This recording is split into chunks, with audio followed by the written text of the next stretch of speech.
PK in the universe, and I am back again with another video. And today I wanted to talk about Evercade. There was a little controversy recently with the Lara Croft collection on Evercade. This is the first Giga Cart, which I guess means it's a little more expensive because there's a little more space on the card.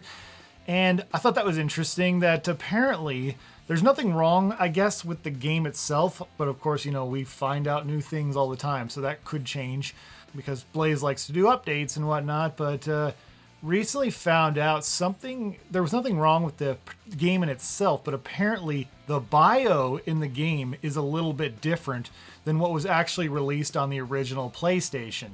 Apparently in the original bio, from what I understand, is that the original bio is that Lara Croft, you know, was a young girl and she wanted to explore and her father disowned her or something like that. Whereas in this new bio on the Evercade, in the Evercade booklet, apparently it's rewritten the story, you know, and it basically says that, you know, she had been an adventurer for a long time. So in the grand scheme of things, what does this mean? You know, there's some people out there who will be super dramatic about this, and it's like they're erasing Lara Croft and they're retconning her true past. And that is a point of view. That is a point of view. Will that affect the gameplay? No, not as far as I know, unless they did some editing of the game itself. But yeah, I think that's kind of a little blown out of proportion there. I think it's really interesting though, because Blaze talks about how, you know, they're making video games and want you to feel that nostalgia of playing an old video game. Well, and it's like, and the thing about it is too, that instruction booklet is supposed to make you feel nostalgic. Now, if you have the original Lara Croft on PlayStation 1, you might look at that and be like, wow, that doesn't feel right. That does not feel right. So I can kind of see that perspective, but I can also see the other perspective. At the end of the day, you know, the instruction booklet has nothing to do with the game itself and how the game plays and performs. So I think there's definitely some different ways we can look at this. I really just kind of have to chuckle when people say things like, you know, the past is being erased because a new thing came out that isn't exactly like the old thing. You know, it's like I grew up with the classic 1980s, early 90s Ninja Turtles. So when I see Ninja Turtles, I always think about, you know, the classic cartoon. I think about the movies. Now, when my son sees Teenage Mutant Ninja Turtles, he thinks about that stuff too, but he also thinks about, you know, the 2012 cartoon. He thinks about Rise of the TMNT. He thinks about the new Mutant Mayhem line of Turtles, you know. We come from different generations, so it makes sense that we would see the Ninja Turtles a little bit differently, and I think that's totally okay.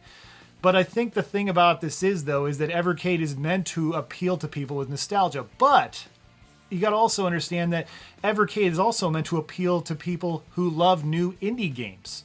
But obviously this is not a new indie game. This is a collection of classic games that is definitely targeted towards people who are nostalgic for Lara Croft. And Lara Croft is a huge franchise. The Tomb Raider franchise is huge.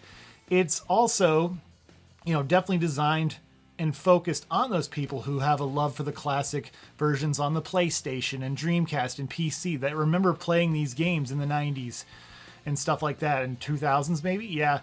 So it is a little puzzling that they wouldn't have included the original bio of and premise of the original Tomb Raider. It's very strange, but a lot of that could be chalked up to the fact that obviously things have changed and there's been different management over the years of this franchise. So it makes a lot of sense that they might want to have a different bio for it, but it doesn't make a lot of sense because the games are totally unchanged. It's not like, for example, the Pico Interactive Collection, the most recent one, has the game Glover on it, and that's an exclusive version exclusively on Evercade and has basically Pico logos in it, Katie the Evercade's in it. They've clearly changed that game. From what I can tell and what I understand, they have not done that with Lara Croft. So it is a little puzzling that they would have changed this detail in the instruction booklet. So some people, you know, think this is controversial. I'm kind of like, I mean, at the end of the day, I don't much care about Lara Croft, but I can understand the perspective of somebody who is like, you know, I'm incredibly nostalgic for that. And then they read that instruction booklet and they're like, wait a minute, I don't remember it being like this. So I can see both sides of this story. And I just wanted to talk to you guys about that. What are your guys' thoughts? Have you purchased the Lara Croft collection on Evercade, or did you own the Lara Croft games on PS1, the Dreamcast, or the PC? Comment below. Love to hear what you have to say. Anyways, thank you guys so much for watching, and stay awesome in this universe. Thanks. Bye.